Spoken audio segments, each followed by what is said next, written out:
Hey, hello, my friends. My name is Paul. Welcome to Common Touch of Fantasy, and I'm going to wrap up what I read in October. Sorry, I'm a little bit late on this one, but yeah, whatever. The first book I want to talk about is The Gentleman's Guide to Vice and Virtue by Mackenzie Lee. This was okay, very mediocre for me. The relationship between the two boys that are best friends was frustrating. It was teased throughout the entire book. It looked like they were about to be together, but then one of them would say something stupid, and then they would stop making out, and it just was a big tease. And then all of a sudden, there's this fantasy MacGuffin in the story that really made no sense in the setting, and it really fell apart for me. I can understand why some people would enjoy this, but I thought it was frustrating to read, and the fantasy aspect was laughably silly. Children of Time by Adrian Tchaikovsky was fantastic. This science fiction book spans many millennia, many eons, as a generation ship goes to a new planet to restart the human race. Also restarted on this planet was what they thought was going to be another race of like a species, but ended up being super smart spiders. Yes, super smart spiders. And basically this book follows the people on a generation ship and how the different factions change and develop, and they become really crazy pretty much, and how awesome the spiders become as they become more sentient, smarter, and the ways that Tchaikovsky allows the spiders to evolve and adapt and create their own technology to replace the technology that we have is brilliant. Highly recommend Children of Time by Adrian Tchaikovsky. I also highly recommend Annihilation by Jeff Vandermeer.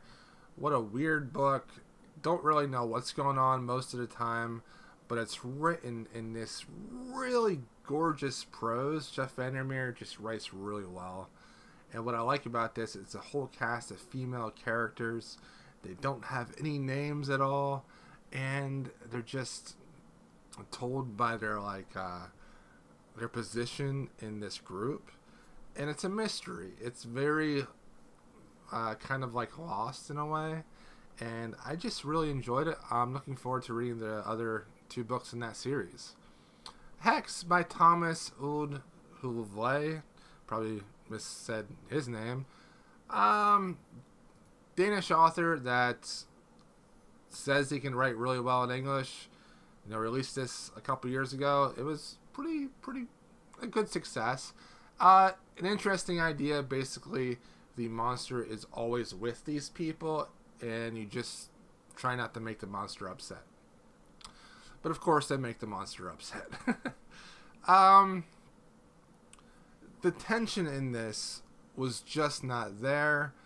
The atmosphere was good, but the tension, the ramping up of the plot just was missing in this, and I felt at times that the writing was clunky, but I still enjoyed it. Autonomous, Annie Lee Newitz, is getting a lot of buzz this year. I enjoyed this. It was pretty good.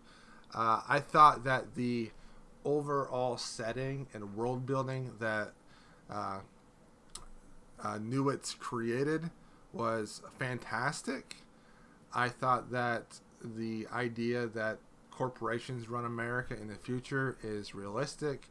Of most of the futuristic stories that I've read, this one is probably the most realistic one. It's probably the most likely to happen type of story, and it basically is about these drug pirates and these enforcers that are after them. There's a weird dynamic between the robot and the person with him that are chasing the individuals. Now, I am all about robot love, but this robot was like a mech, and it had like missiles and guns and it had like wings and stuff, and for some reason the wings and the guns just did it for this other guy. And I don't know, I don't get that part at all. I did not finish In Order to Live. I still haven't finished it, actually. The Lie Tree, an excellent book, 4 stars, Frances Harding. If you like the Marie Brennan books, you probably would like The Lie Tree. It has a very similar writing style. Frances Harding is an amazing writer. She's English, so of course she's a good writer because she's English, right? It was just good. It's like Nancy Drew, a little bit of Scooby-Doo thrown in there, a little bit of fantasy type stuff. It's about a tree that if you tell it the lies and spread that lies more, the tree will grow and produce fruit that will give you knowledge. So it's really cool. I liked it a lot. I thought it was written really well. I thought that the young protagonist, that is a young teen, was fantastic. She's such a smart child. And what's great about this young adult book was that there were no like YA romance tropes. So yes, The Dispatcher by John Scalzi, a quick audiobook novella that was just a lot of fun. This dude can help people come back to life by killing them. So basically, in this weird world, if you get murdered, you actually end up back in your bed alive. But once in a while, it doesn't happen. Like 1 in 1,000 times, you actually do die. And so somebody, gets murdered and doesn't come back in this. So the detective has to figure it out. I liked it. It was very good. I wouldn't mind seeing more from this world with John Scalzi.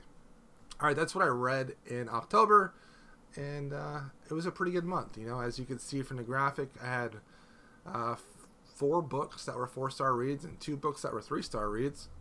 That was a decent month. I'm currently reading Words of Radiance. I read The Magician King this month, and I read Heir of Navran this month so far. So maybe I'll talk about those with my November wrap-up. Okay, I'll talk to you guys later.